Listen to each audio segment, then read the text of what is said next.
It's in! Ryan, Hey mate, how great are to meet you. How's it you? going? Too? Yeah, not bad. Thank you very much for giving us a lift today to work in your car. No worries, mate. Welcome to my ride. She's a Toyota Corona. She's 84 model, so she's a few years old, as you can see, but she's still in good nick. And I've only had her for about 6 weeks, so I'm trying to look after her a fair bit. But yeah, she's going all right so far, so good. And the important question: is she going to start? That's a great question. We'll have to see how she feels today. It's not too cold, so I think she'll be right. And I have just moved her, so I think she's warmed up, so she should be good. Excellent. Should we give it a go? Yeah, let's get in. Cool.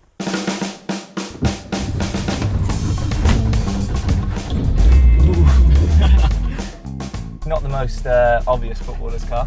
Nah, it was just sort of, I just come across it. I was on the lookout for a new car and just wanted a little run around to have and sort of smash around, but then this sort of popped up and it's an 84 Toyota Corona, and she was in such good nick that I couldn't help myself and thought it's not only a good car, it could be an investment in the future with how good nick she's in. So yeah, I couldn't help myself and sort of bought it on the spot. Had a few troubles with her, with the battery and the alternator, but other than that, she's good as gold, and she's got a few years on me, but I think she's in better nick and looking a little bit better than me too, to be fair. So no, she's good. Got a cougar. Yeah, she's a bit of a cougar.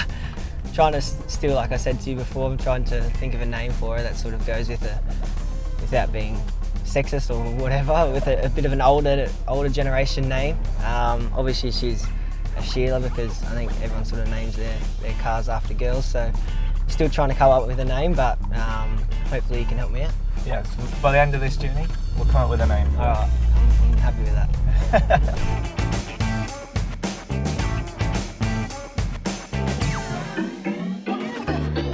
So obviously the car's not your typical footballer's car, and the haircut's not the typical footballer's haircut. What was the tipping point for that? What inspired you? Originally with the haircut, I think I've always had pretty ordinary haircuts, and I've said that a number of times. It's something I just try stuff and have a bit of a laugh with it, but the mullet sort of caught on now, so I've kept it for a while. But my sister reckons I'm born in the wrong generation, like obviously with the older school haircut and the older car at the minute, and maybe that's what it is. But I think I just sort of noticed that a lot of footballers sort of tend to go down the same path and do the same sort of thing and maybe look the same, which is, there's nothing wrong with that either. I know people aren't great fans of how I go about things and my haircut and whatnot, but I just like to be a little bit different. And growing up, my old man was saying he likes to be a little bit different. There's nothing wrong with being a little bit different, so I sort of went with that, and as long as I'm sort of happy and think I look all right, then that's all that matters, right? So I think that's sort of how it started, just not being the sort of generic footballer, and sort of enjoying life how you'd normally live it, rather than how people sort of expect you to live it. By trying to not look like the stereotypical footballer, you've almost become one of the most recognisable ones in Australia with a haircut like that. I saw you tweeted out how it looked on FIFA. Yeah, yeah, I was pretty stoked with that. Someone obviously tagged me in that on Twitter or something, and I saw that. Obviously not expecting EA Sports, give them a plug, send me a game. Nah. Yeah, not expecting him to sort of, I know they obviously pay attention to the A-League and whatnot, but to have sort of your haircut almost done just for you was pretty cool. And I remember saying something, I think I said something silly like it's a proud day for me and my family, but no, it's pretty cool. And I suppose, like you said, if I wasn't to have this haircut, it probably would go unnoticed and you wouldn't get too much attention. So I think if you're getting a little bit of attention, it can never do too much harm. So yeah, I'm pretty stoked with that actually.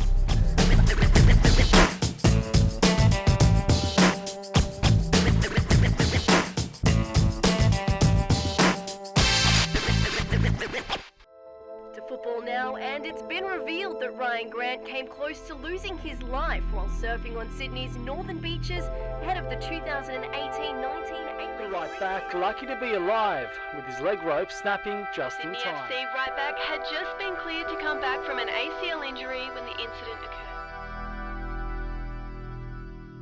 I was surfing a lot. I was living in Collaroy at the time, which is obviously a lot better surf than here in Bondi. And yeah, I was surfing a lot and pretty much every day, and thought I was getting pretty good, and then got too big for my boots, got a bit cocky, and went out and pretty big surf, and quickly realised I was out of my element and sort of got caught, and and then I had an incident where I sort of got stuck under a big pipe, and it was a bit sketchy there, and ended up breaking my arm and hurting a few ribs and whatnot. But sort of taught me now that Mother Nature's always in charge, and don't get too big for your boots. And now I sort of just surf at Bondi, and just a little funner waves, and got a longboard which is a little bit more safer, I suppose, with the surf that you go into.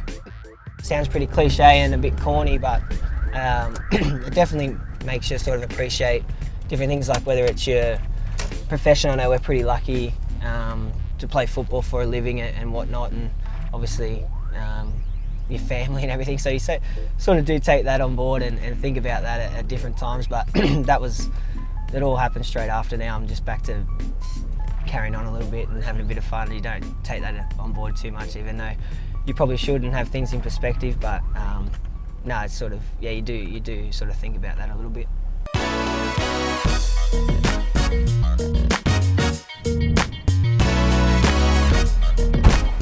Ryan, thanks very much. I'm glad that she made it and got here on time. Nah, she was good. Finally, we said we were going to come up with a name for the car. True.